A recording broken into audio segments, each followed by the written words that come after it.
Shri Krishna Chaitanya Prabhu Nityananda Shri Advaita Gadadhar Shri Vasadi Gaur Bhakta Vrinda Shri Krishna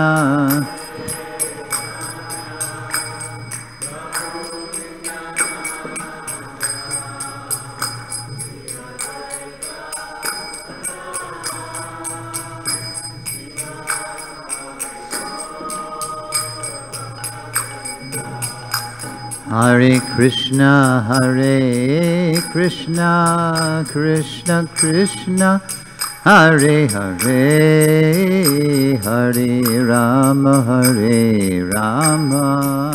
Rama Rama, Hare Hare, Hare.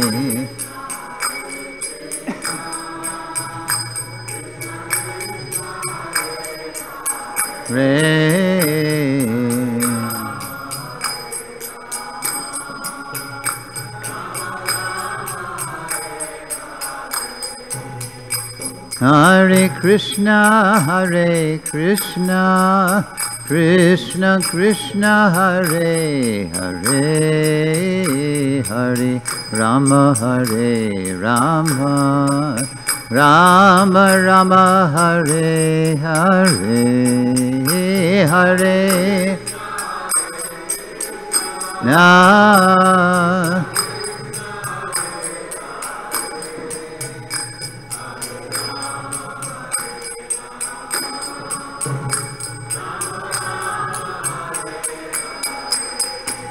Hare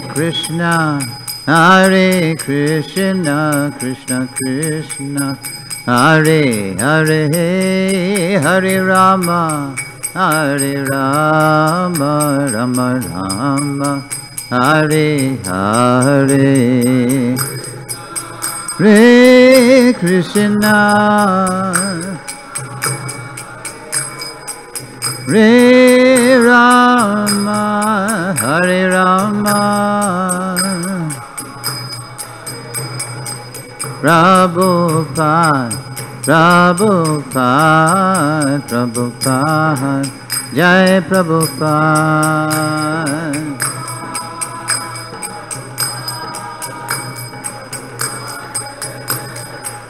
Jaya Jai Prabhupada,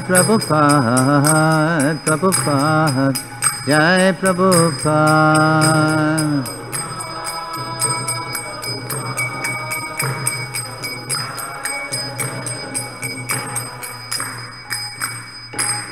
Let's all say Nama Om Vishnu Padaya Krishna Prastaya Bhutale Srimate Bhaktivedanta Swaminiti Namane Namaste Saraswati Deve Gauravani Pracharane Nirvishesha Shunyavadi Paschatya Desha Tarine Srila Prabhupada Ki Jai.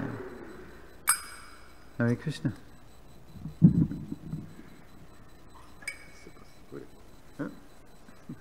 Thank you.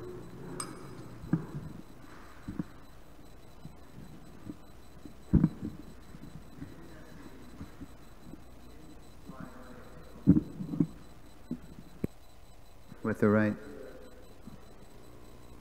right volume too. Hare Krishna, everyone. Welcome back. It's been 5 whole days since the last lesson, so I'm going to be very bold and ask you, who could remember something that happened in the last lesson? Who remember what the last lesson was? His ISKCON branch. It was all about the phases, how Prabhupada phased in the movement all over the world in different sequences. Who remembers the first phase? Holy names and holy books. Then, temples and deities. Then, initiation and congregation. And finally, Varnashram. We ended at the threshold of Varnashram. Lesson 6 is Varnashram Challenge.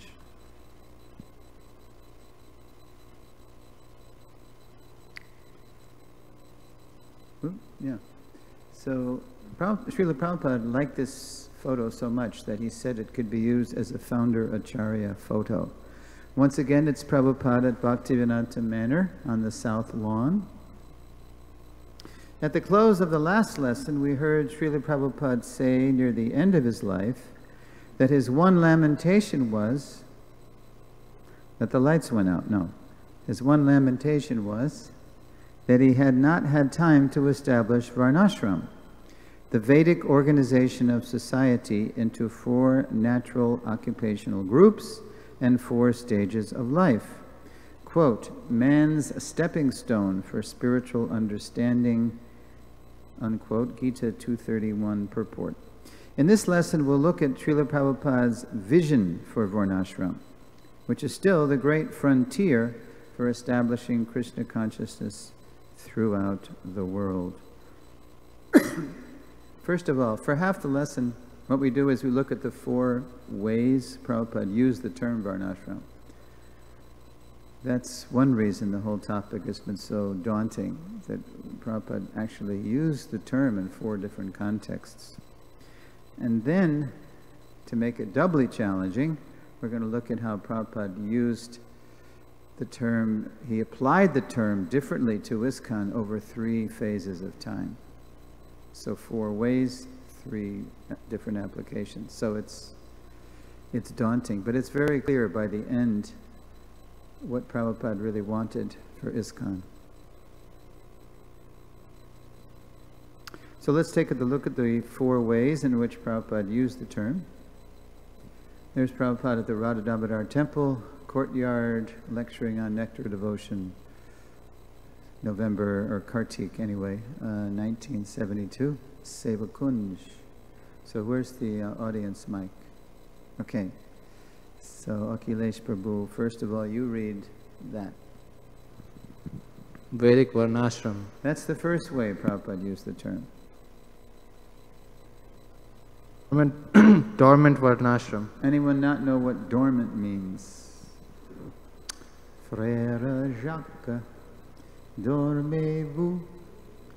Are you asleep? It means sleeping or latent or potential, right? 3. Materialistic Varnashram. Yeah.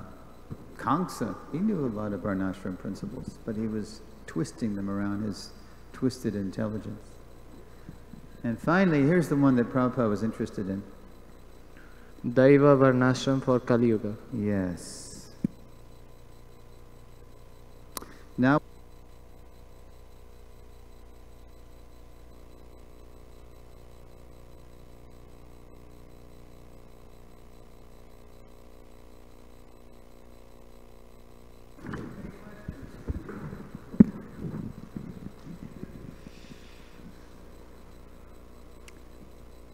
anyone besides Maharaj recognize this painting? It's an early ISKCON painting.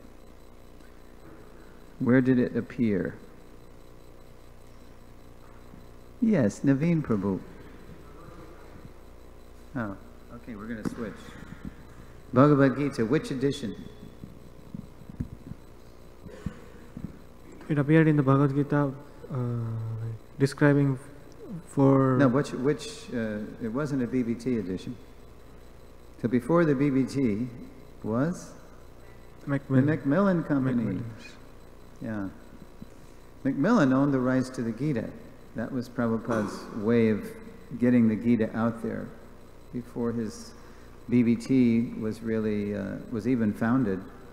Macmillan agreed to publish it, rather miraculous story, but they were still afraid it wouldn't sell. So they insisted Swamiji cut down the manuscript to 1/3 of its size. Must have been very painful for Prabhupada to do that. And they published it as a little paperback in 1968.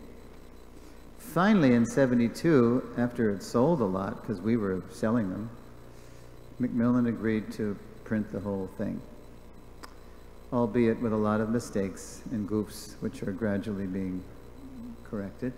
So one of the paintings in the original Macmillan Gita was of the 4 Varnas, because in the 18th chapter Krishna describes the occupations and qualities of the different Varnas.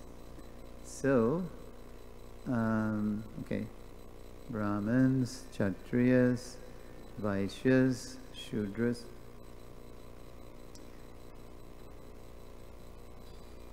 So this Vishnu Purana verse is from a time when Vedic culture was worldwide. People followed the duties or dharmas and purifying practices or samskars for their occupation, varna, and spiritual status, ashram. And when their qualities and work, guna and karma, generally did reflect their birth. So in Vedic times, there were purebred lines of Brahmins, Kshatriyas, Vaishyas, Shudras. So they learned the duties and the qualities of those varnas just from the culture. It was just passed down. As Srila Prabhupada points out in the following morning walk excerpt, classic Vedic culture has long since passed away. So here's a typical take on Vedic Varnashram from Prabhupada. Quote, that is Vedic civilization. Samskar before the birth. Oh, I'm sorry, I didn't ask you to read. Okay, who would like to read? Madan Gopal. Just read the Sanskrit and the English. Varnashrama charavata purushena parapuman Vishnu aradyate panta nanyatatosha karanam. Means? One can worship the Supreme Personality of Godhead Vishnu by proper discharge of the principles of Varna and Ashram. There is no alternative to pacifying the Lord by execution of the principles of the Varnashram system. Vishnu Purana 389. Right, Prabhupada quoted that verse a lot. And Prabhupada says, that is Vedic civilization. Samskar before the birth and immediately after the birth, then one after another. This is called Jata Karma, then Nama Karma, then when he is grown boy, Upanayana Samskar, Diksha Samskar, then when he is grown up, and marriage. Marriage is also another Samskar. You can think, Samskar you can think of as a rite of passage. In this way, there are Dasha Vida, 10 kinds of samskar, 10 kinds of purificatory practices. So unless one goes through all the samskars, he is not considered, not accepted as higher caste. Then where is Garbhadan samskar going on today? Nobody takes care of Garbhadan samskar to purify the womb. Still they're declaring, I am Brahmin. Therefore the conclusion is, Kalo Shudra Sambhavaha. In this age, everyone is Shudra, or low-born. That's a Bombay morning walk. Although classic Vedic Varnashram has long since passed away, since it comes from Krishna, right? Chatur Varnyang Maya Shrishtam, it's right in the Gita, its dormant realities remain, simply awaiting activation. Okay. Anyone been to Russia? No, not yet. Okay, so I got to go in October 2014 to teach this series to the Russian devotees. And so sometimes when I'm in a city, I ask if somebody would take me to a famous landmark, right? Just like the other day, I said to Keshav Kishore, boy, if I were going to go sightseeing, I'd go to Wrigley Field. So there's Prabhupada in Russia, June 1971. He was having correspondence in India with a Professor Grigory Kotovsky from the Institute of Oriental Studies in Moscow. So the professor invited Prabhupada to come. So Prabhupada took that letter down to the Russian embassy in Delhi and said, see, I have an invitation to go to Russia. You should give me a visa. So they did. So in June 1971, taking 2 American disciples with him, at the height of the Cold War between the Soviet Union and the West. Pretty bold, huh? Prabhupada goes to Russia. Just before they went, Malati Devi, who was the wife of Shamsundar at the time, Shamsundar and my godbrother Aravinda accompanied Prabhupada. So Malati sneaks a Gita into Shamsundar's bag. That almost got them not admitted into Russia. The guards spotted the Gita and they were ready to, confiscate it as contraband and send them back to where they came from. But then one supervisor said, no, it's okay. Because India and Russia actually have a long-standing interest in each other. Especially Russia is fascinated with Indian culture and philosophy. So they got in like a needle. And then Prabhupada met, he was only there 5 days, and he met Anatoly. Shamsundar met Anatoly on one of his shopping sprees. He was really having a hard time, Shamsundar, trying to get basic food like, rice and vegetables, and it was just meat and milk, So he met this fellow Anatoly who spoke some English, so Shamsundar snuck him back to the National Hotel in Moscow. And in a few days, Prabhupada teaches him everything he can in a few days. Because Anatoly's really ripe. He's really ready to hear. And I believe he took that Gita. And then it was, translated and Xeroxed and passed around eventually amongst those underground Russian devotees for years. So anyway, in June 71, Prabhupada goes, and there he is in front of St. Basil's Cathedral, which is actually red. So when I went to Red Square, I asked the devotees, can you take a picture of me in front of St. Basil's? So they did. That was a big thrill for me, to be right there where Prabhupada walked. So Prabhupada, one fine day when he got to Russia, and then he knocked on the professor's door at the institute, and so the professor had been hinting that maybe they could have a big program, and so many professors. Now, it's one thing to say that over the graceful distance of miles by correspondence, right? But when the Swami comes knocking at your door with every place being bugged by the KGB, the professor said, oh, Swamiji, come in, it's safe in here, right? Shamsundar, he snuck his tape recorder in. So you're going to hear an audio excerpt here from Srila Prabhupada talking about Varnashram, because the Soviet ideology is to have a classless society, materially, which is absurd, as Prabhupada pointed out to him. Look, you're a professor in this building, somebody else is an administrator, somebody else is sweeping the floor here. Naturally, people have different kinds of work by their psychophysical nature. So let's hear Prabhupada. It's not a very good recording. It must have been hidden or smuggled somehow. This was also Shamsundar took this shot. He had 7 shots on a Brownie Star Flash camera, and every shot was good. You see Prabhupada walking alone in Red Square, and Prabhupada here. Krishna arranged it. Okay, here's Prabhupada. You can't hear him that well, but you'll be able to read it. Uh-oh. What's going on there? Let's see if we're hooked up.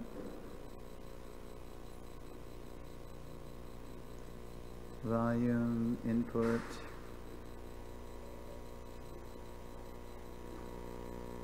Nope.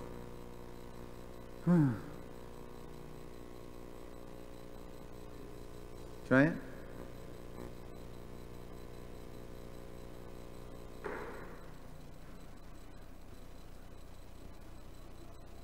See, we didn't have a chance to do a tech check. That's what always happens. Something here? Well, everything is fine here. Let's need to get out and check my... So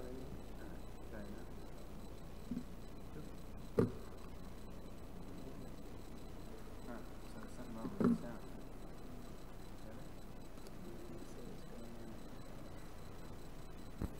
Speakers 100%.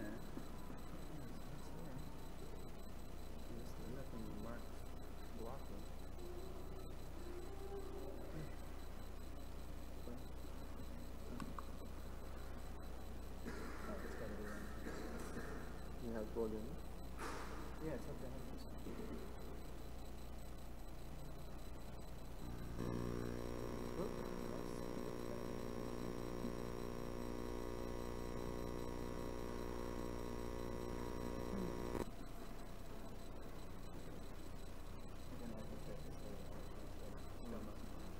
Okay, sorry, I'm just going to have to ask you to read. We're not going to have Prabhupada audio tonight, but we will check it out before the morning. Okay, want to read? Just like the Brahmins means the most intelligent class of men, brain of the society, then the Kshatriyas, the administrator class, then the Vaishyas, the productive class, and the Sudras, the worker class. These four classes of men are everywhere, present in different names. And because it is creation by the original creator, so it is prevalent everywhere. Varnashrama Dharma. You don't have to read the reference. Okay. So, by identifying different classes of people Krishna has created to form a complete society, Srila Prabhupada indirectly indicates the folly of the communist attempt to make a materially classless society. The only equality and freedom is on the spiritual platform. Materially, we're all different, for good reason. We complement one another if we cooperate to serve Krishna. Otherwise, we just compete with one another. It doesn't work. Yet even Krishna's complete varnashram system, if not used for his purpose, can become materialistic and corrupt. He was the best Brahmin I could find on Google Images. A real, live, bogus Brahmin. Goofy. Okay, so here's a quote from Prabhupada. Subal Prabhu.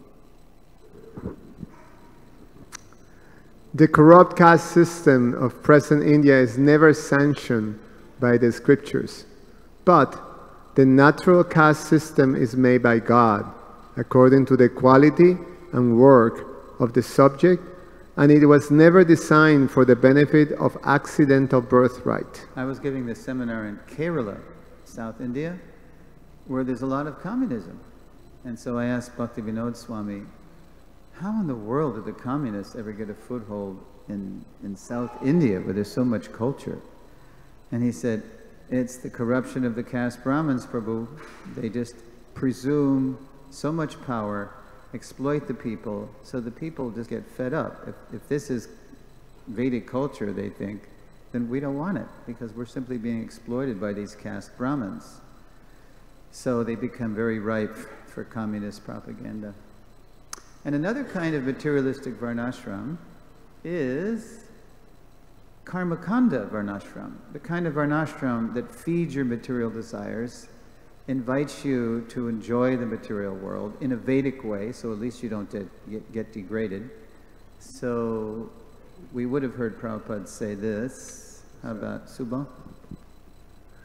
Out of many, many thousands and millions of people, one takes to the Scientific Institute of Varnashram Dharma. That means follower of the Vedas, strictly. Out of these persons who are following the Vedic principles, mostly they are attached to karma kanda, ritualistic ceremonies. Okay. So Prabhupada's varnashram application is neither classic Vedic, nor dormant, nor materialistic, but daiva, divinely applied varnashram for our Kali age. So there we have, this is Gita Nagari, where I lived for many years. This picture actually accompanied a piece I wrote called A Splinter's Tale. It was all about dragging firewood out of the woods to heat our buildings. What's happening? Okay. And this, of course, is a cow and a calf. There are the bulls, the male cow. This is Vaishnav Prabhu. This is actually Balabhadra's son, Baladev, when he was just a little boy. What happened was they were dragging the firewood out of the woods in the snow, and then the yoke, the little piece that holds the yoke to the oxen's neck, it snapped. And so the yoke got loose, so the oxen just started running away down the hill with Vaishnav and this little boy there. Jai Shishi Kishore Kishori Shishi Gonitai Sri Jagannath Baladev Subhadra Maharani. So it became a runaway wagon, and the oxen were pulling it, and it was very dangerous. And all of a sudden they came to a turn down the path in the ox trail, and they fell off, and luckily the oxen didn't trample them. So, yeah. Okay, so cow protection, ox power, and raise your hand if you can tell us where the bottom picture is. Radhadesh. Yes, there's the castle where they have Bhaktivedanta College. So Krishna consciousness, Prabhupada would speak and write, is based on Brahminical culture and cow protection. Here's a reference. Yes, cell phones off, seat backs and tray tables in the upright position.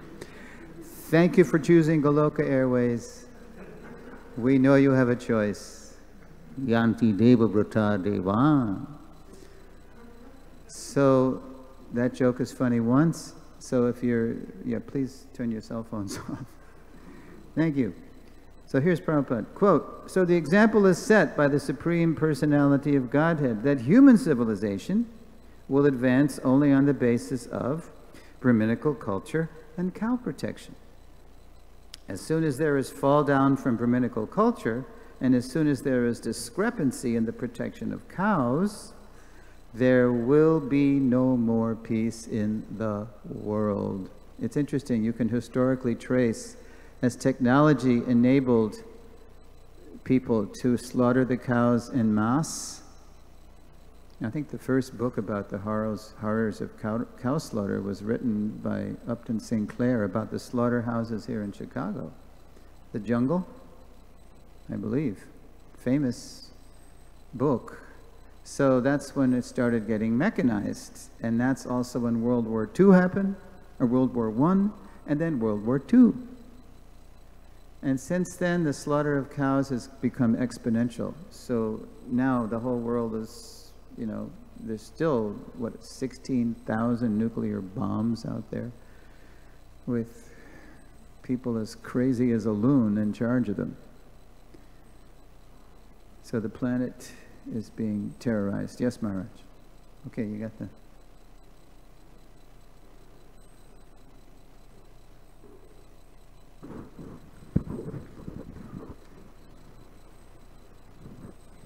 Just a little innuendo to add to your story, and somebody could confirm it. The famous Chicago fire, which practically destroyed the whole city of Chicago, was started by a cow.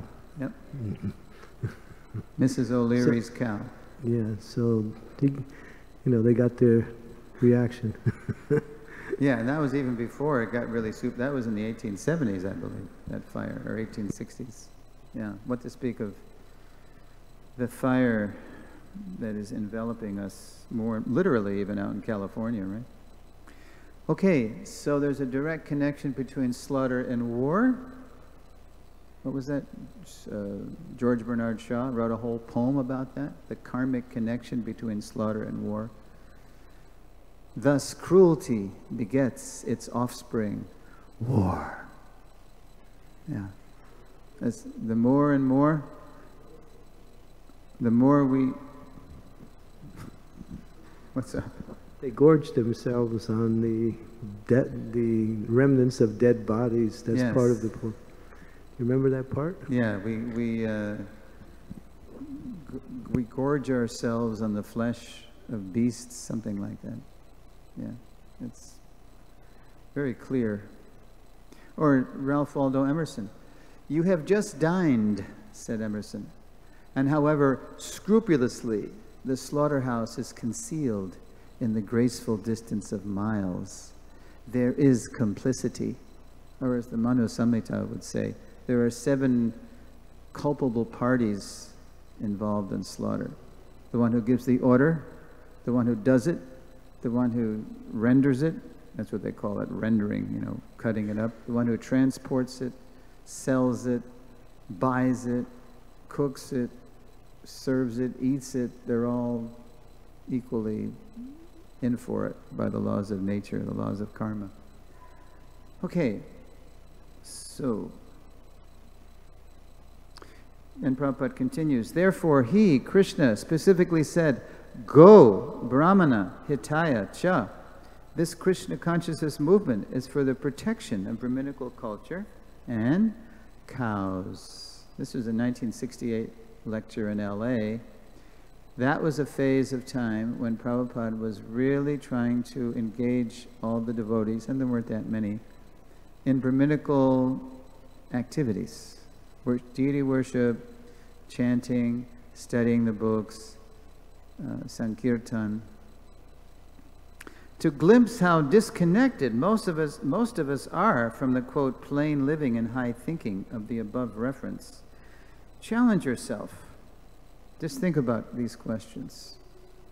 Why does human progress depend on Brahminical culture and cow protection? Why is there no Brahminical culture without cow protection? Why protect cows and bulls long after they're, quote, productive? In our modern materialistic age, how can we practically reconnect with Brahminical culture and cow protection to show ourselves and the world the value of Krishna culture? Because we don't live that kind of a lifestyle, Krishna's lifestyle, agrarian, simple, close to the land, close to the cows. We may accept these principles theoretically, but we don't feel it because we're in the cities preaching. And that's why with these cities, you're going to see coming in the lesson, Prabhupada wanted Varnashram colleges. Then in the country, he wanted a place to practically demonstrate the Varnashram culture. And then in the colleges, he wanted restaurants and reading rooms. We will now look at some prominent features of Srila Prabhupada's Varnashram vision of how we can reconnect with Krishna culture in the age of Kali. All right, where's the mic? Okay, you want to pass it? How about the Matajis? How about Hemangi Mataji? Features of Srila Prabhupada's Varnashrama vision. Development of Varnashrama colleges worldwide to retain all Varnas and ashrams in their social and spiritual duties. A return to Lord Krishna's land and cow local economy and culture.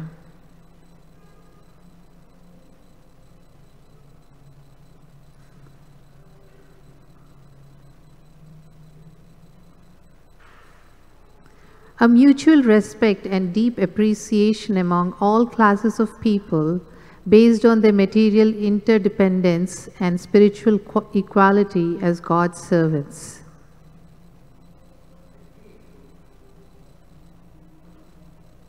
The key to reconnecting, the key to connecting Srila Prabhupada's Varnashram vision to the modern world lies in the last feature, the last point there. His example of introducing Krishna consciousness according to, quote, time, country, and candidate. We will explore that key more in Lesson 8, To Love is to Cooperate, which will be Saturday afternoon, tomorrow afternoon. Next, we'll see how Srila Prabhupada applied his Varnashram vision to ISKCON differently over 3 time periods, and how by the end of his stay on earth, Srila Prabhupada was convinced that by developing wholesome, rural Varnashram communities, the Hare Krishna movement could attract the entire world by showing humanity a better way to live. We can distribute books and preach till we're blue in the face. But people will start to read the books and will even be more convinced of the books the more we're able to show a lifestyle that the books are describing. Plain living and high thinking. Okay. Oops. You did read that, right? Yeah. Okay. Okay, so now that's the first part. The 4 ways Prabhupada used the term. What was the first way? What was the first context? The good old days of Vedic. Prabhupada called them the days of yore, those thrilling days of yesteryear. Okay, and then what was the next one? Dormant, right.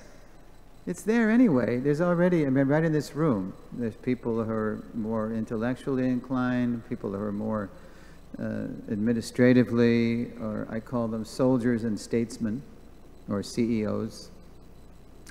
And then there are people who are more business inclined, farming and business and banking.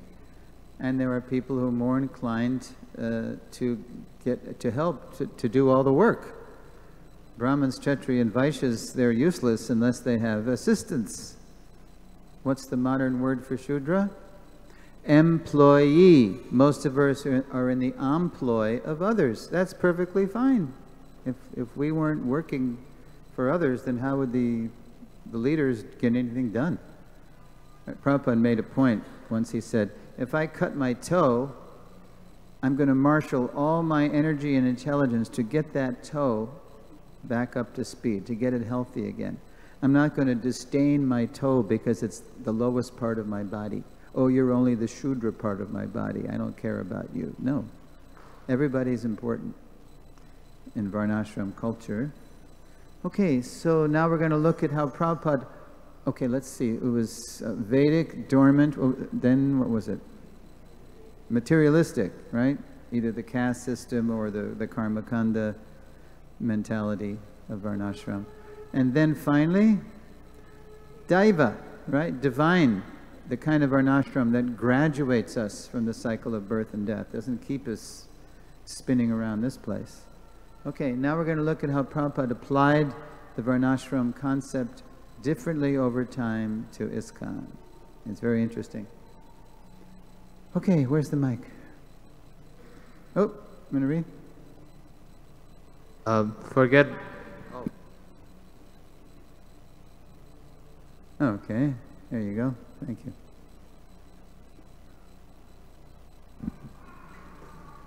(1966 to 1973), forget Varnashram.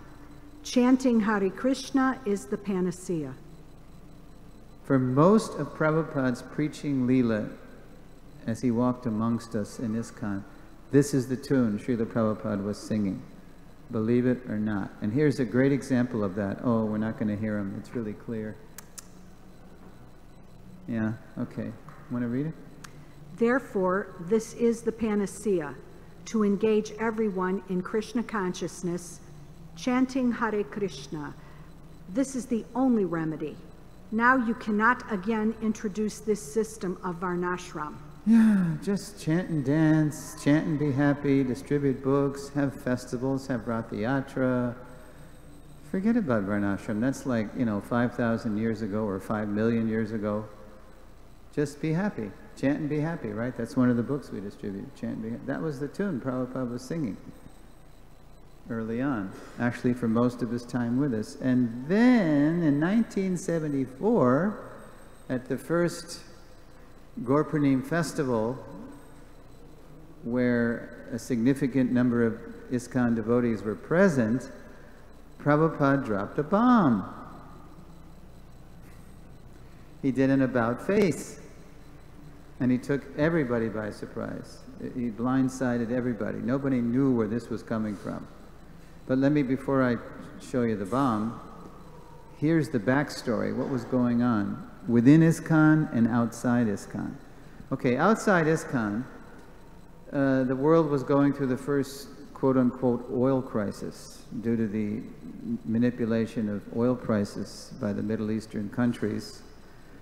The price of oil was skyrocketing, and there were and also the supply was restricted, and there were long lines of cars at gas stations in the US, and people were shooting each other just to get some gas. So Prabhupada, this is when he started talking about how this motor car civilization will not last. It's only been going on up to that point, for 70, 80 years. And it's a limited supply of oil. I mean, how long can you rape Mother Earth for her oil? It's a vital fluid. Just like Hiranyaksha, he exploited the earth for gold. Took so much gold out of the earth that what happened to the earth? Do you know? It fell out of its orbit. Krishna had to come as Varaha avatar to scoop it up with his snout and put it back in its orbit. Similarly, what's going on today? You know, this fantasy of cheap energy. It's not working. I mean, it pollutes the air, it causes wars, it just runs, the whole material civilization runs on meat and oil. Really bad karma. Rape and slaughter, basically. Okay, so that was going on external. Prabhupada started talking about how this whole civilization is artificial. You need to get your own land, because when the cities collapse, Prabhupada said, what will you do when the cities close? The devotees are like, cities close, Srila Prabhupada? Yes, what will you do when the cities close? You need to have your own place. Just like in America we have the Amish. If the World Bank or the International Monetary Fund collapsed tomorrow, they'd be fine. They can grow, they can get around with their horse and buggies, they can make things, they can help themselves. That's their social security, is they help. If your house burns down today, they'll build you another one in a couple of weeks. Kitanagari, it's right in the middle of Amish country. Okay, so then within ISKCON, something else was going on too. We were catching on how to distribute books by 1974. We were just Prabhupada's army out there in the faces of people at the Kmarts and in the airports, O'Hare, Oh Hare Krishna Airport, and everywhere. We were just, wherever people were, we were there. There was heavy pushback from Maya. Maya's not going to take this lying down. She's a pure devotee of the Lord, and her job is to test.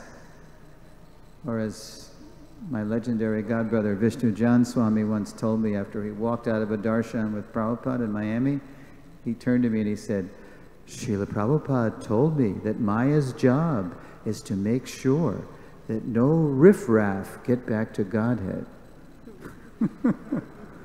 She will test and test and test until we no longer fall for her tricks, and then she will congratulate us and be ashamed to even come before the pure devotee, right? So there was pushback from Maya in the shape of the so-called deprogramming movement. These mercenary guys would prey upon the parents of devotees who had joined the movement, and they were bilking those parents for thousands of dollars. They promised them they could deprogram them, you know, get Krishna out of their brain. So Prabhupada could see the world was in a disturbed condition, and also people were getting the books now, but they didn't necessarily understand them, or maybe they weren't reading them. Sanskrit books about God for, 5,000 years old. What is this stuff? So we got to show something, like in Missouri, they say, don't tell me, show me, right? The show me state. So then they'll start to take notice. We'll read the books better the more we can show Krishna culture. Okay, so here's the bomb. Well, first of all, we get the picture. This is an actual shot of one of the morning walks. Check out the leaders' faces. There's a young Hridayananda, a young Bhagavan, a young Pushta Krishna, Hansaduta, Nitai. And Prabhupada's talking, and he's saying some pretty revolutionary stuff, and they don't know what to make of it. Here it is. Okay, who's got the mic? You want just keep reading. The Varnashram College has to be established immediately. Everywhere, wherever we have got our center, a Varnashram College should be established to train 4 divisions. Now, because that excerpt was from a Vrindavan morning walk, and then the quality of the recording changes because the next excerpt, which I spliced them together, is a Mayapur morning walk, because these quotes are complementary. Okay, continue. Because if the people are in chaos, how they'll be able to accept the great philosophy? It requires cool brain. Cool brain. They've got to be inspired by what we're doing to maybe adopt some of our ways. Hey, these Krishnas really know how to live. We've done it a little bit with prasadam, right? Hey, this food's great. We're famous all over the world for our deity worship and for our food. Like I see the food. I see all these. Who made these, by the way? Anybody know? Did they make them before you came?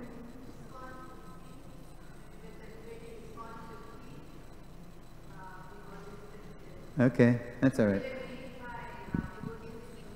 Oh, nice. That's okay. In Calcutta. Uh-huh. Yeah, they're good. Okay, so we need to be able to show them a better way to live so they'll start taking notice. Maybe there's something to this. Look at how these Krishnas are pretty good. Yeah. So, look at this phrase. Everywhere, wherever we have got our center, a Varnashram college should be established to train 4 divisions. Srila Prabhupada's top priority early on was to create brahmanas, quote, to put a head back on society, unquote.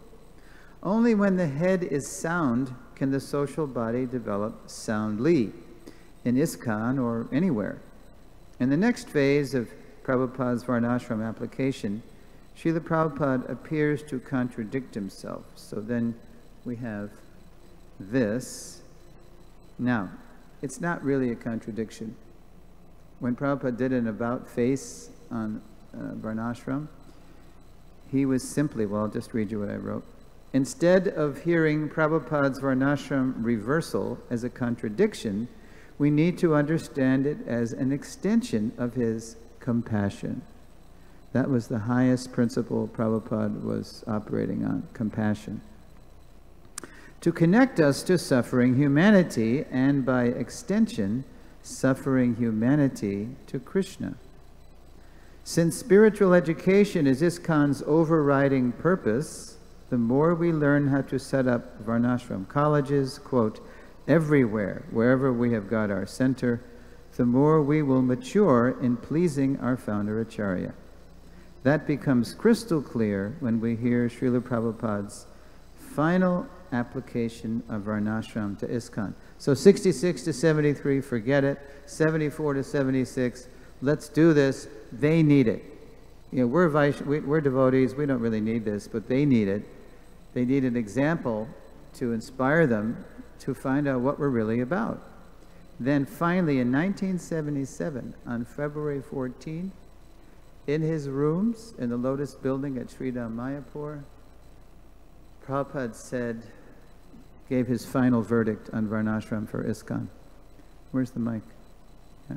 Okay, so why don't we let some more ladies, right here, Mataji? 1977. Varnashram is a must for us and for the world. You recognize that face? Where do we see that image of Prabhupada before in the seminars? That was at the end of the Vyasa Puja video we saw, where that UK Pandavasena devotee was. And I asked you, what do you see on Prabhupada's face? And you said a lot of good things, and then Maharaj hit it on the head, the nail on the head. Compassion. Prabhupada cares.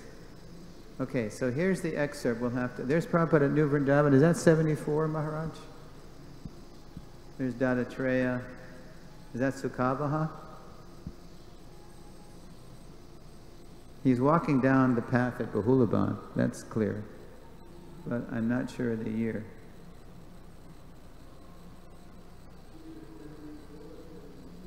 Okay. Yeah. It was after I was there. I was there in 71 and 73. So here is the quote from February 14th, 1977. Okay. Go ahead.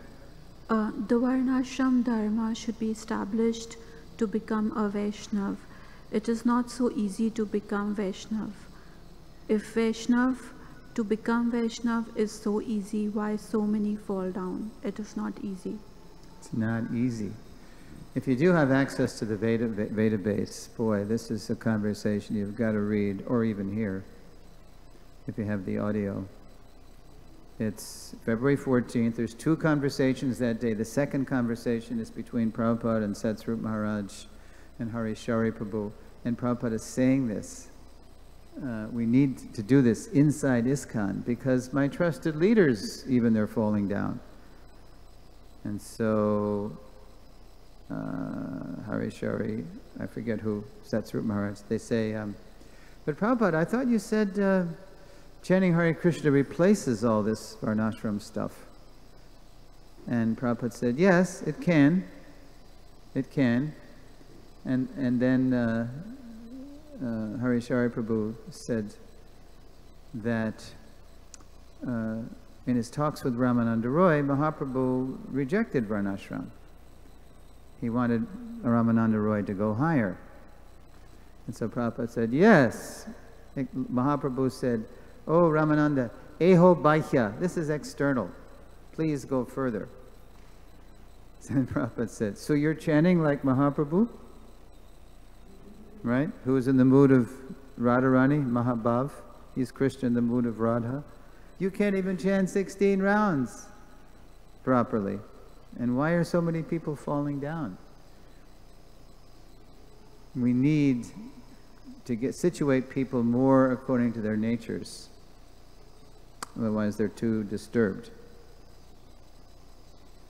Chanting will go on. That is not stopped. But at the same time, the varnashram dharma must be established to make the way easy. So when they said Mahaprabhu rejected varnashram, and so Prabhupada said, yes, our program is different. And the devotees were thinking, what? Prabhupada's program is different than Lord Chaitanya's? Because he's like the 10th great acharya since Mahaprabhu. He's Mahaprabhu's Senapati Bhakta. He's directly empowered by Lord Chaitanya to spread Krishna consciousness all over the world. So how can Prabhupada say, our program is different? But it's different in the sense that he's extending Mahaprabhu's compassion further down.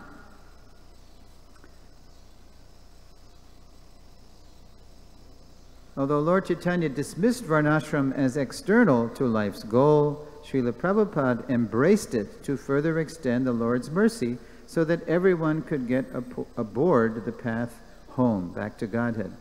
As long as everyone is coming closer to Krishna, extending mercy downward does not compromise the goal upward. Pure devotional service to the Supreme Personality of Godhead. So varnashram is like a bridge to get us from this world across to the spiritual world. So on the bridge, you don't camp out. You don't try to make a comfy, cozy relationship. You don't try to make a comfy, cozy home in the material world. But you do what varnashram does as we practice our varna in Krishna's service. By practicing ashram, those desires become purified from sakam, full of material desires, to nishkam, where we're no longer attached to the work or its fruits, to shuddha bhakti, pure devotional service, where we're willing to do anything for Krishna. Maharaj. Yeah, just a quick comment. I think it's obvious, and we see it all the time, how we don't really know in the proper way how to engage people in the best possible way. We put emphasis on the service needed rather than on the individual who can actually bring out their qualities and do wonderful service. And therefore, a lot of times people cannot stay fixed in Krishna consciousness because they're not engaged according to their nature. So that's the essence of what you're talking about. Yeah. Yeah. Yes. And that's why we have this revolving door pass. People come, they stay for a while, right, and they're not engaged properly, and then they don't feel the philosophy. No problem. The application is where we fall short. Yeah. Very often people just outgrow what we have to offer them. They don't really bloop or go astray, but we have to offer them more. We're going to see this very powerfully in the next lesson, finding our mission in his mission. As the next two slides show, varnashram is not only a must for us to become devotees, it is a must for us to bring the world back to Krishna. Okay, so let's look at, so Gita Nagari Farm, where I lived for 13 years. Here is the president of the farm in the 1970s, Paramananda Prabhu, in his Sunday best overalls. He used to live in New Vrindavan, and then, as I mentioned, he and some New Vrindavan devotees, they wanted to stay with a simple living. So as New Vrindavan went into a construction mode, they found some farm in southeast Pennsylvania. There is Harishari with a tape recorder there. Tamal Krishna Maharaj, Adikeshava Maharaj at the time. Here's a nice family man, Adipati Prabhu. He's New Vrindavan. So many devotees there.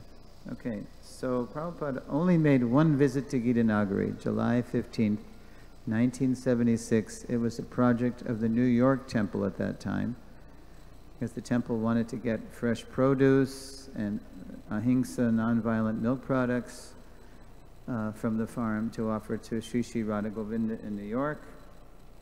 So Prabhupada rode out there on the Radha Damodar bus on July 15th, stayed overnight, went back the next day.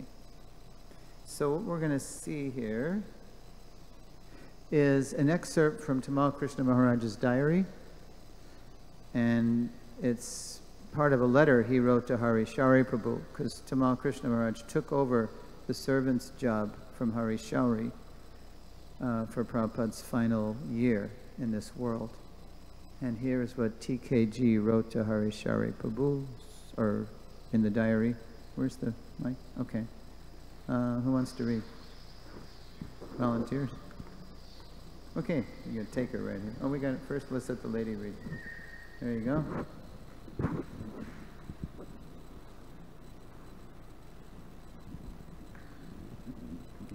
This is the next aspect of Krishna consciousness, which I wish to push forward. On these forms, we can demonstrate the full Varnashrama system. If these forms become successful, then the whole world will be enveloped by Krishna consciousness. In the cities, we are interested for preaching, but we cannot present the ideal Varnashrama system. This is only possible at the farms. So they are very important.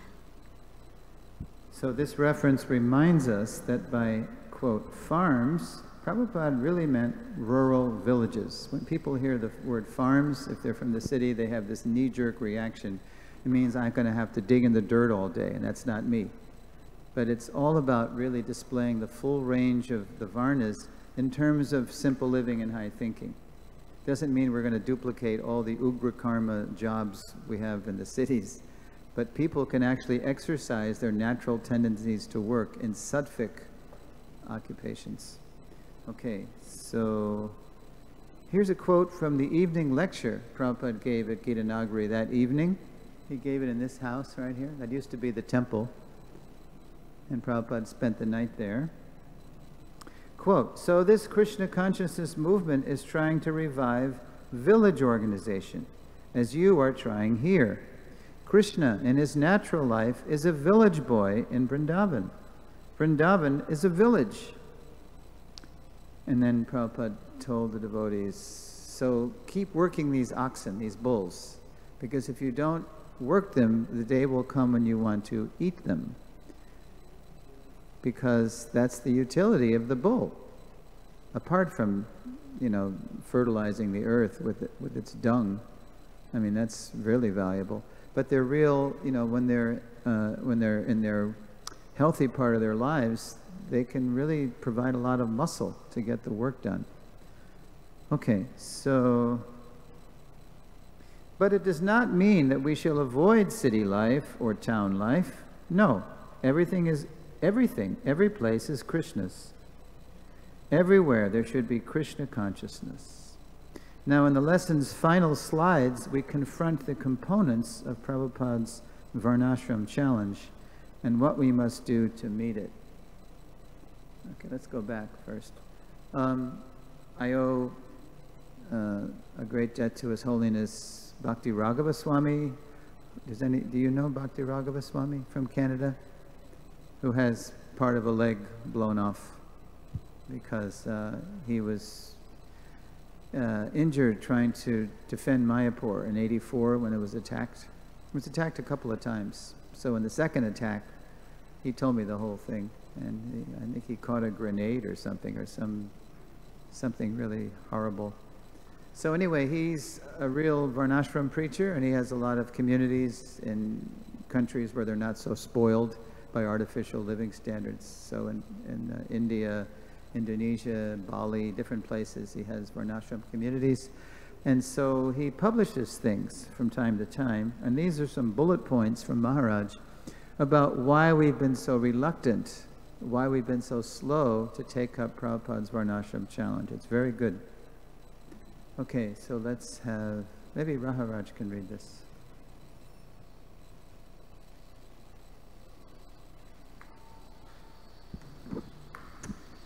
The Varnashram phases of Srila Prabhupada's movement differ from the previous phases in that it directly involves the Kshatriya, Vaishya, and Sudra elements of society, whereas the first three were mainly centered on Brahminical concerns and activities, which may explain why we have been having difficulty implementing it. Yes. Yeah, this is powerful. Mm-hmm. Right to the point. Yes. Yeah, like these city temples, you're like the first responders in a disaster here in the cities. This is the Ugra Karma,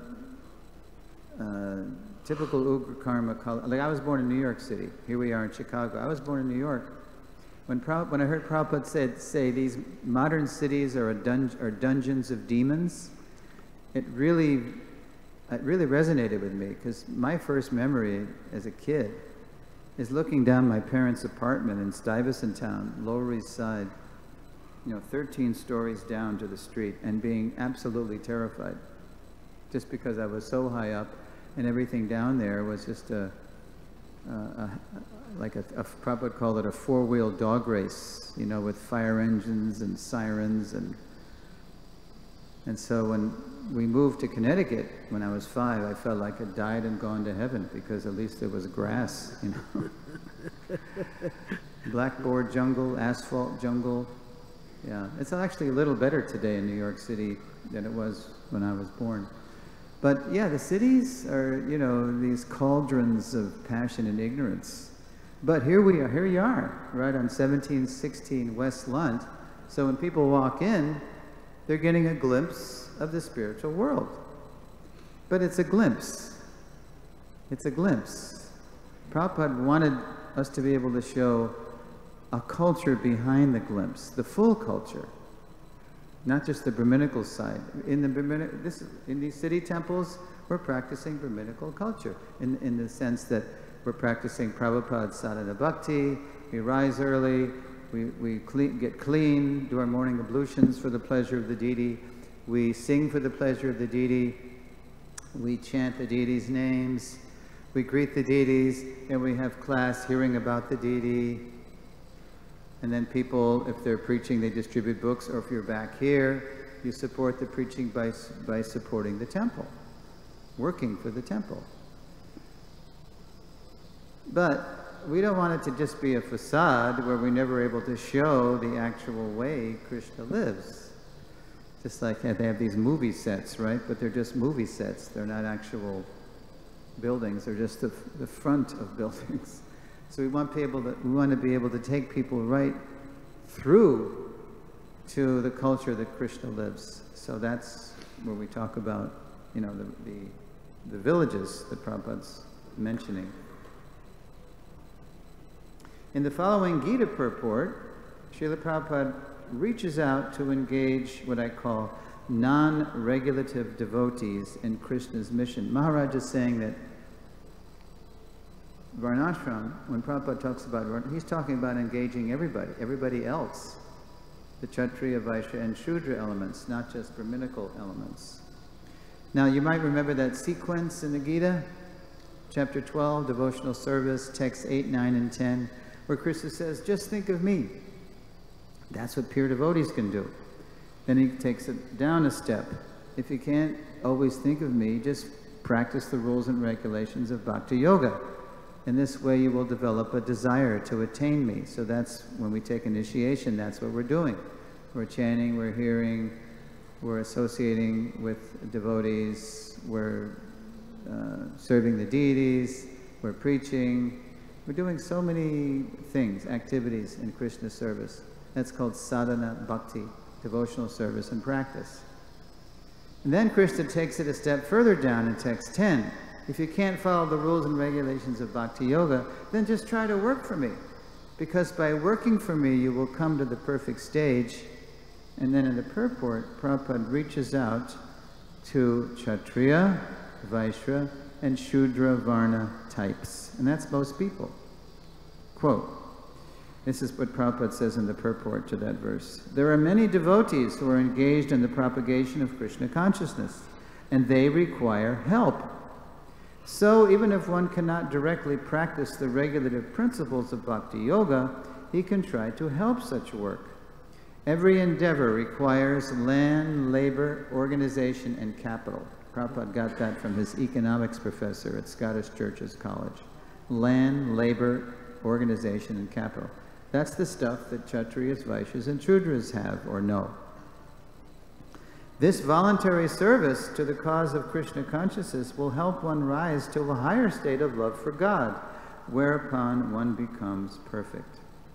So to really take Krishna consciousness to every town and village will require the cooperation of the first kind of devotee Prabhupada mentions, pure devotees who can always think of Krishna, regulative devotees, devotees who are practicing sadhana, and what I call non-regulative devotees who just aren't ready to take vows and follow the disciplines of bhakti, but they know Krishna consciousness is the right thing and they want to help. And that's going to be most people.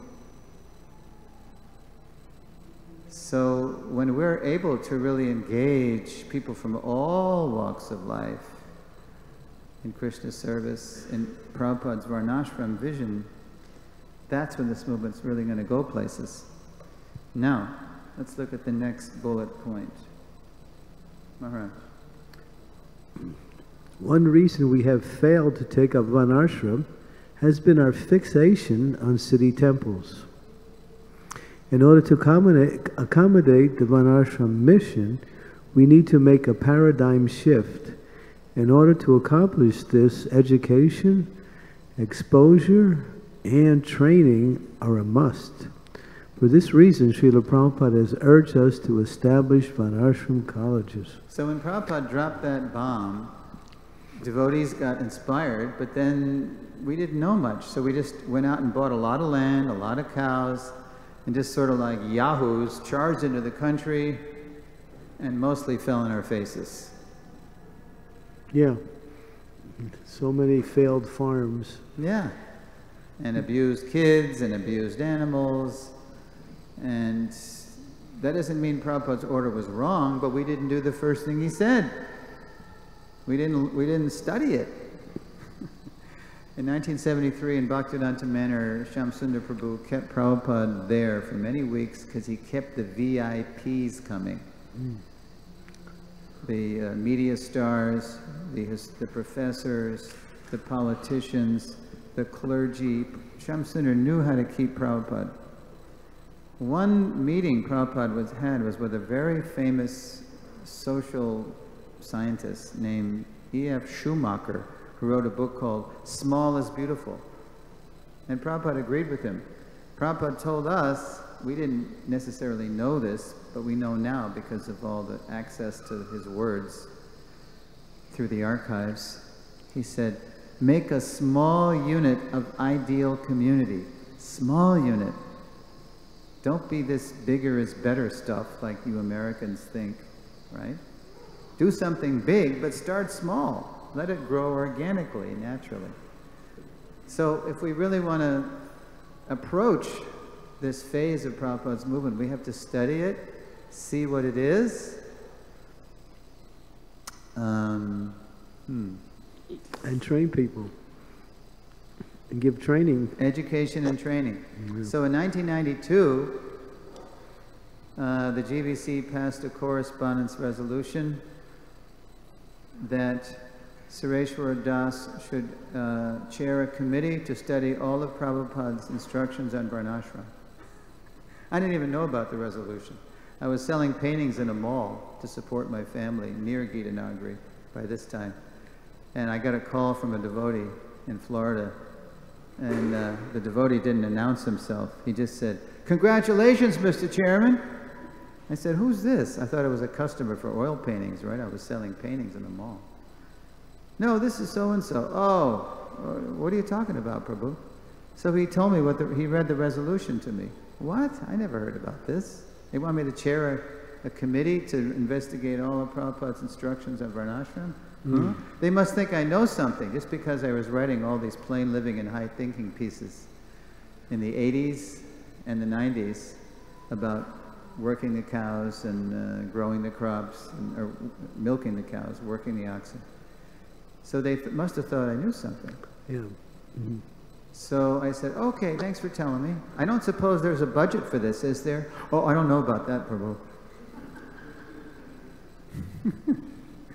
Anyway, my wife and I were in the process of disengaging from Gitanagari and taking our 2-3-year-old daughter to we had a dream of raising our daughter in South India. So we went. It didn't work, but we learned a lot between 1993 and 1995. I shrewdly handed off the assignment to my colleague at Gitanagari, Hare Krishna Mataji, who is a brilliant researcher, writer, historian, farm historian. And she took over the column, and she took on the assignment.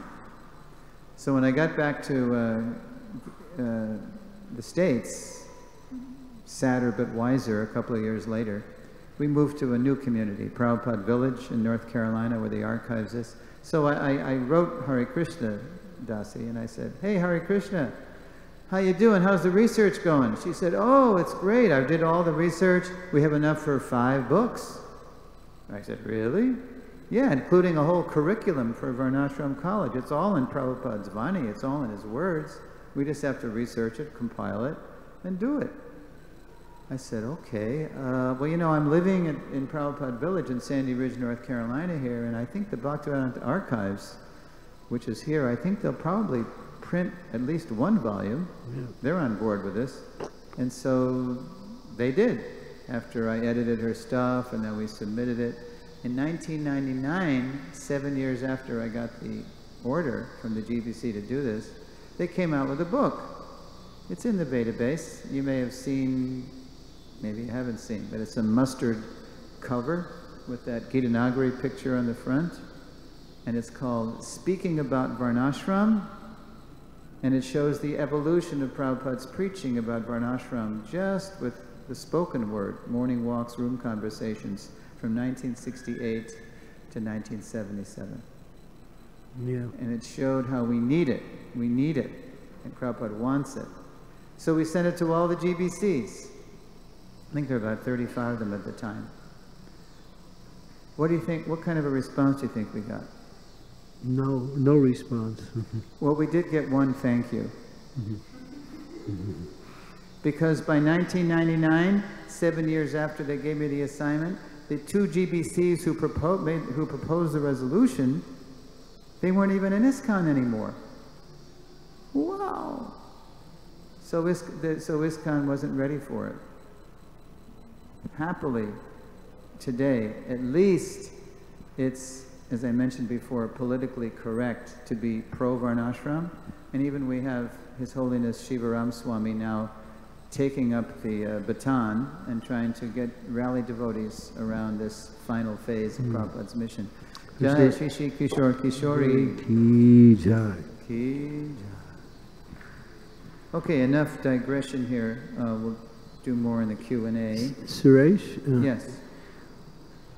Is that why she didn't publish the other 4 volumes? Yeah. The research is still there. She got fried, and she distanced herself from ISKCON. It's a tragedy. She's a great resource, but she wants nothing to do with people who won't even say, "Thank you for the research." It's sad.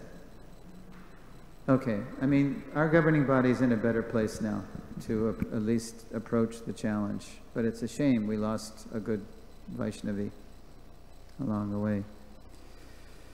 Okay, so yeah, it starts with education.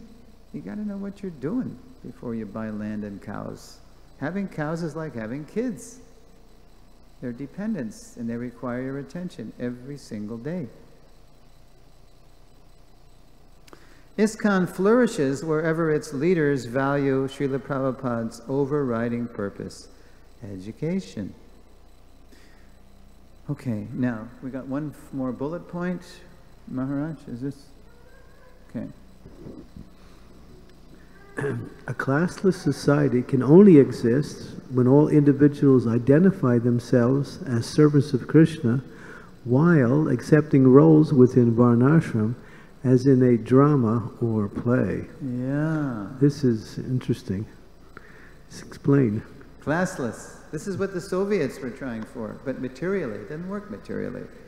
We're naturally different, but we're designed to work together, cooperate in devotional service, not compete to exploit the resources of material nature. Now, in a Varnashram culture, everyone accepts their lot, their destiny. They don't try to get ahead materially. They try to get ahead spiritually, and they just make the best use of their bad bargain material body, whatever it is. It's like Ambarish Prabhu. Ambarish, Alfred Brushford, he once confided to me that, Srila, you know, if I have to come back, I don't want to be wealthy again. I don't want to be wealthy. Everybody wants money. Everybody's chasing what he has. But every situation in the material world has its hell. Can you imagine having all that money? Then when anybody approaches you, you never know their motive. Everybody wants your money. They don't care about you. They care about your money. So if you're wealthy like that, you're in a relationship hell. Okay, so as in a drama or play. Yeah, so these bodies are costumes, Krishna says in the 2nd chapter of the Gita, and we just play the part we're given by our costume. There's different roles for different varnas, for different genders, for different occupations, for different... And we just do it. We're not drawing our identity and our self-esteem from our Varnashram roles. We're drawing our identity and our self-esteem from our identity as devotees. It's a deeper identity. So as in a drama or play, it's just a play. We just have to play our parts well. That's why Krishna says at the end of the Gita, after he itemizes the qualities and activities of the Varnas, then he says, now hear from me how everybody can become perfect. By worship of the Lord. Oh, excuse me. Hear from me how by following one's qualities of work, every person can become perfect. Right? The very body that could have entangled us in more bodies, we just use it for Krishna. Here's how I put it here. Let's see. Note that since devotees identify themselves as Krishna's servants, Srila Prabhupada's Varnashram is Daiva, transcendental. While playing Varnashram roles, we use the body to transcend the bodily concept of life and go back to Godhead. We have to play the part where we've been ordained, just like Arjuna. He's a thoroughbred, heavy-duty, pedigree Kshatriya. He didn't want to fight. He wanted to go off in this forest and be a sadhu, right? And Krishna said, forget it. You're compelled by your nature. You will act anyway, but wrongly. So fight for me. I know you don't want to kill your friends and family and your gurus, Bhishma and Drona, but look, this is the best thing for the whole world, so just do it. And he did. He surrendered. He didn't change it. By surrendering, he didn't change his varna. He just changed his consciousness. Yasya naham krito bhavo bodhir yasya nalipyate hatva pisa imalokam nahanti naribandyate. This is chapter 18, text 17. Krishna finally said to Arjuna, one who was not motivated by false ego, whose intelligence is not entangled, though he kills men in this world, does not kill, nor is he bound by his actions. And Prabhupada gives the example, you kill people in a war, your country might give you a medal. You come back to your country, you kill one person on your own account, and you're going to be hanged or be, get life forever in the prison. Okay, so that's it. And now, lesson outcomes. Oh, first of all, transition. Having beheld the revolutionary scope of our founder Acharya's mission, in the next lesson we'll focus on finding our individual mission within his greater mission to re-spiritualize humanity. It's a kind of balance to this mission, to this lesson. So tonight, by the end of tonight's lesson, we should be able to identify the 4 ways in which Prabhupada used the term Varnashram, describe how Prabhupada applied Varnashram to ISKCON differently over time, and finally identify the components of Prabhupada's Varnashram challenge, as well as what we must do to meet it. Okay, I'm going to sit down here. Okay. Questions, Maharaj? Yeah, where are we? Where are we? Yeah, in the Varnashram challenge? Yeah, right now in this present day, where are we? Which way is the wheels moving, not moving? Or? Well, we're still at the threshold of the phase, but at least we're becoming less afraid of it. Yeah.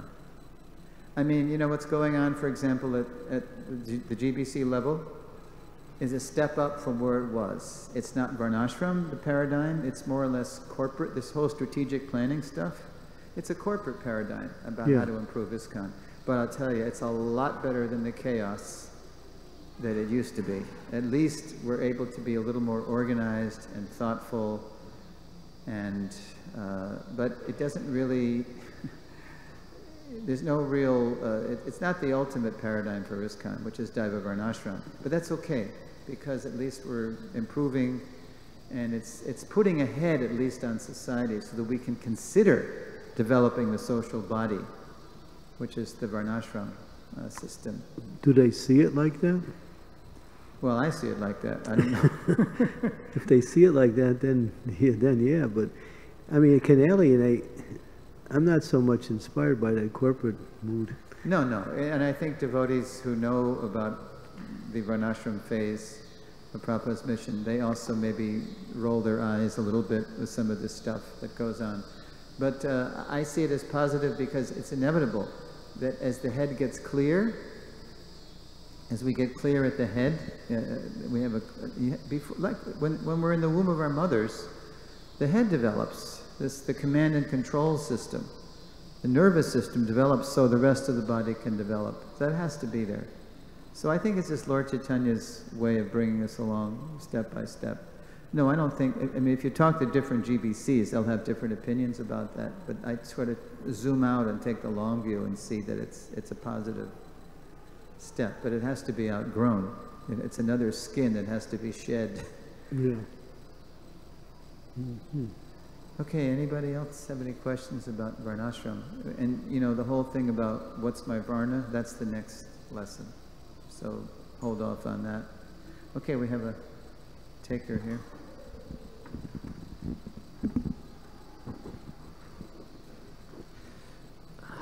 Hare Krishna Prabhu, thank you very much. Prabhu. I have 2 questions. You mentioned about Varnashrama College. Can you please elaborate on what is it like to set up a Varnashrama College in a temple like Kishore Kishori temple?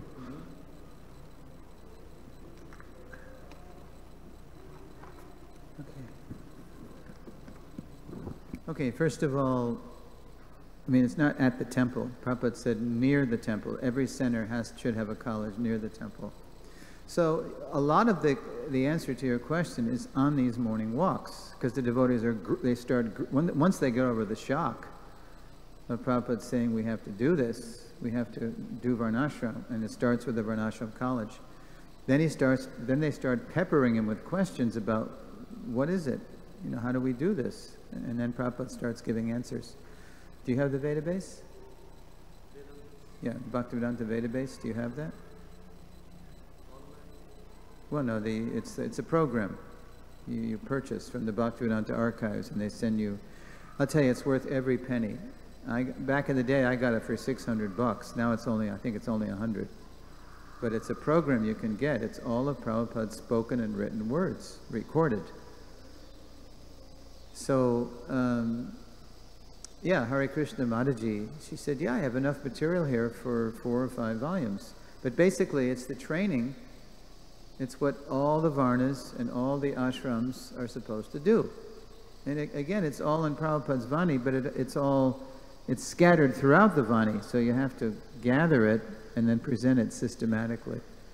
So that's one thing. There's training for all the Varnas and the ashrams. And then also it's training for how they work together. How they work together. Because usually when people are in a certain Varna, then they're in competition with other Varnas. That's what the material world is about. It's about and it's really cutthroat competition. You know, it's called business, right? When, I won't say it again. I was going to make a reference to our dear president again. But anyway, when Trump was called out on his business practices, which basically were stiffing, he wasn't paying the contractors who did the work for building all these resorts. And they were bringing suits against him. And then when he was called out on it, he said, well, that's business. The more you can lie, cheat, steal, loophole, get around, still doesn't release his tax returns, my God. Okay, don't get me going. So basically, it's all about really how the different occupations work together to serve Krishna. And mainly, it's about how we're all devotees. When they started asking Prabhupada questions, Prabhupada had to stop them and pull them back and say, now remember, we're all Vaishnavas. We're not ultimately Brahman, Kshatriya, Vaishya, Shudra, Brahmachari, Grihastha, Vanaprastha, Sannyas. We're Gopi, Bhartu, Pada, Kamalayor, Das, Das, Anudas. So that's how it works when we all identify ourselves as servants of Krishna. Then there's mutual appreciation and respect. Otherwise, it's just me against you. It's the bodily concept of life. And when you're happy, I'm unhappy, and when I'm unhappy, you're happy. That's material life. And breeding, here's a quote. I brought up Mark Twain before. Here's another quote from Mark Twain. Breeding, you know, breeding means upbringing, culture, how you're trained and educated. This is Mark Twain's cynical definition of breeding. Good breeding. Breeding consists in this: concealing how much you think of yourself and how little you think of others. That's breeding. That's Kali Yuga. My favorite American cynic. Okay, so we have a comment from Maharaj. Yeah, I just wanted to punctuate what you said in terms of a reference. When you was asking, you know, what is this Vanashram about? On one of the slides, there's the morning walk, 1974, Vrindavan. In that 1 hour dialogue between Hridayananda Maharaj and Prabhupada, he's firing questions and Prabhupada's giving the answers. He really lays out the whole Varnashram college program in that lecture. So that's Morning Walk, 1974, Vrindavan, March 14th. That's right, the 14th, you're right. Yeah. Yeah, I listened to that over and over again. It's just amazing because Prabhupada explains how the whole Varnashram college is going to work. So if you can get that particular lecture, dialogue, you'll get a lot. It's there. Yes. 14th March 1974, Vrindavan Morning Walk. Yeah, the 12th and the 14th, they're big morning walks. That's why I spliced 2 excerpts together. Yeah, I'll tell you, just get the database, get all of Prabhupada's audio, get his books. All the answers are in there, but you need help accessing the answers, right? So They're searchable. If you can get the database, you can search it with keywords and you'll get the answer. Okay, any more? Okay, let's...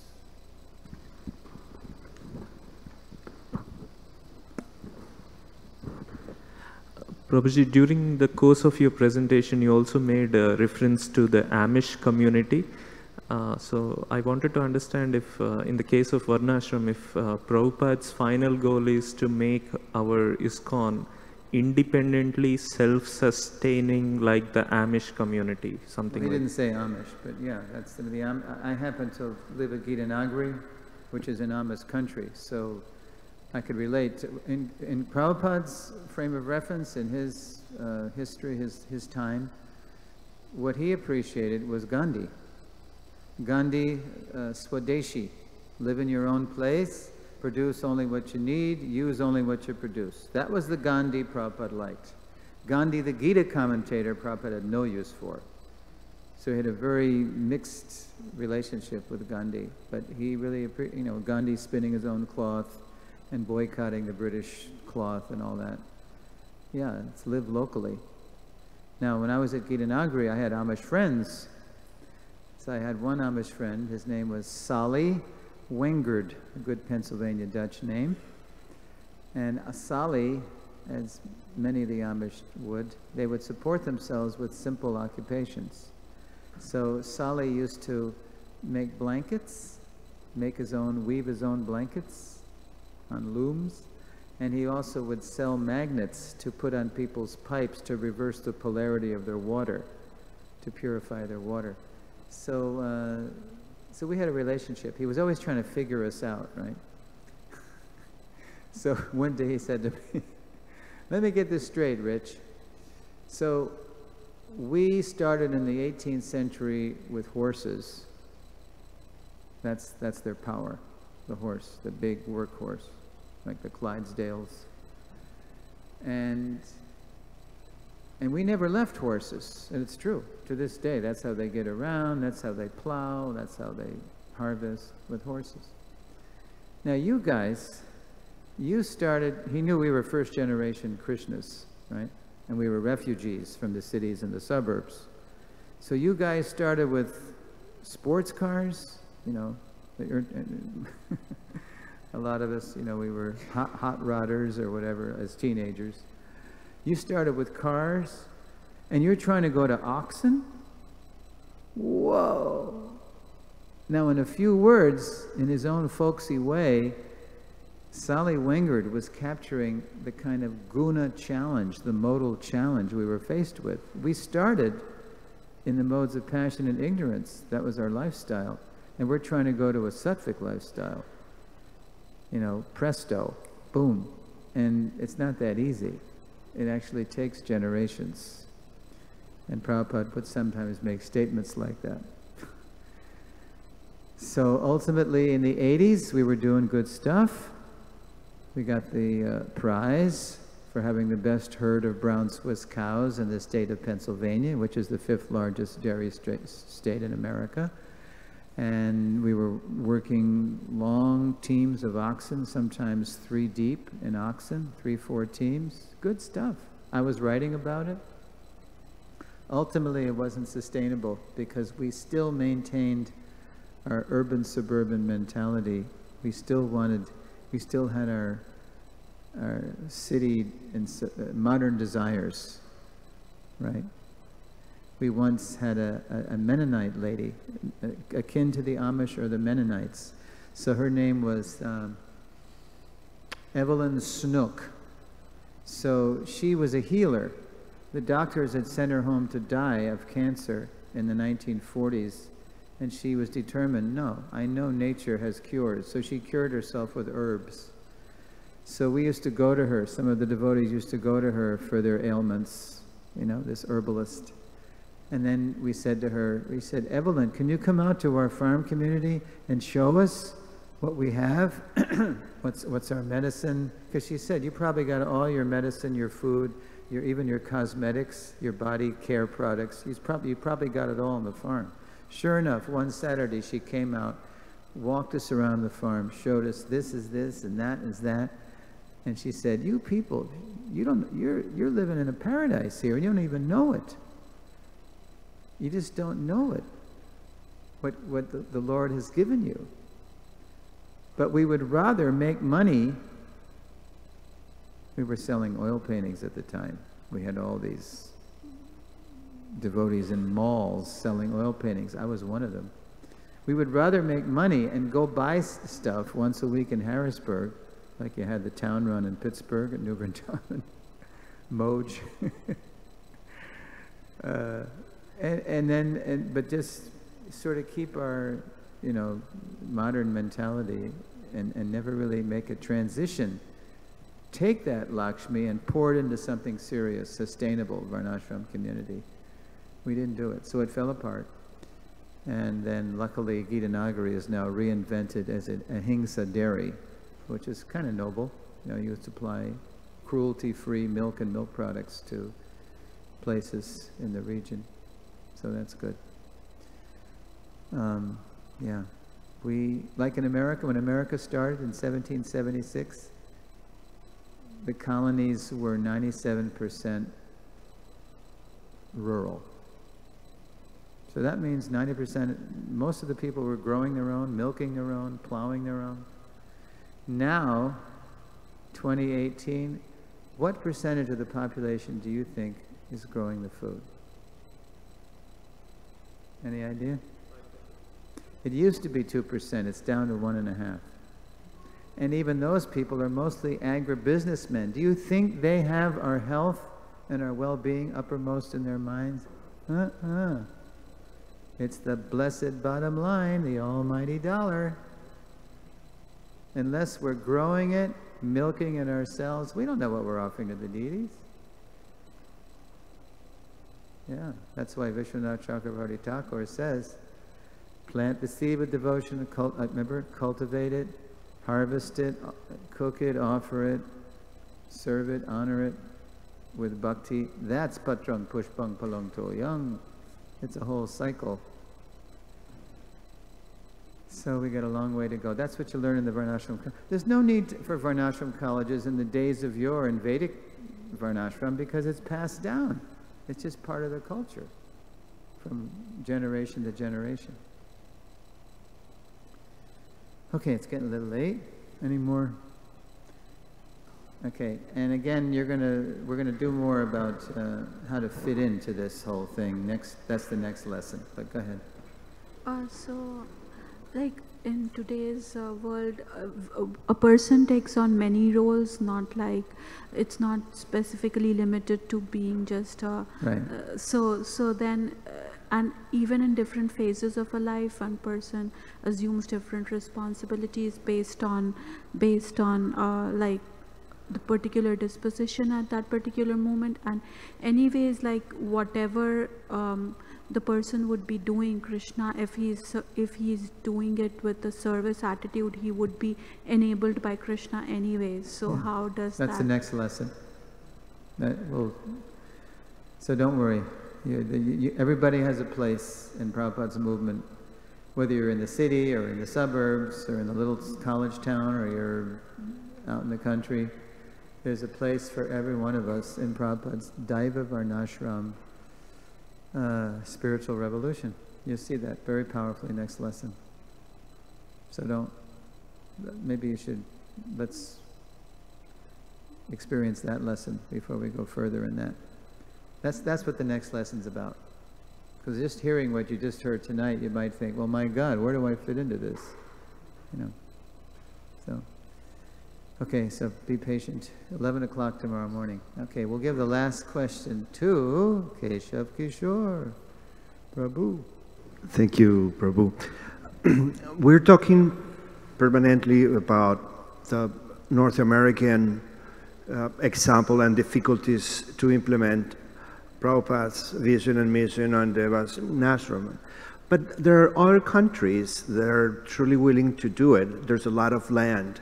There are people that not only that belong or are inspired by Prabhupada's mission, but would love to live in a simpler life that can come together and work on that. What is going on with that? Yeah, that's why everything is introduced by Prabhupada according to time, country, candidate. The way you introduce Daiva Varnashram is going to be different in Hungary than it is in India or America. This depends on the time and the people and the culture and what's happening.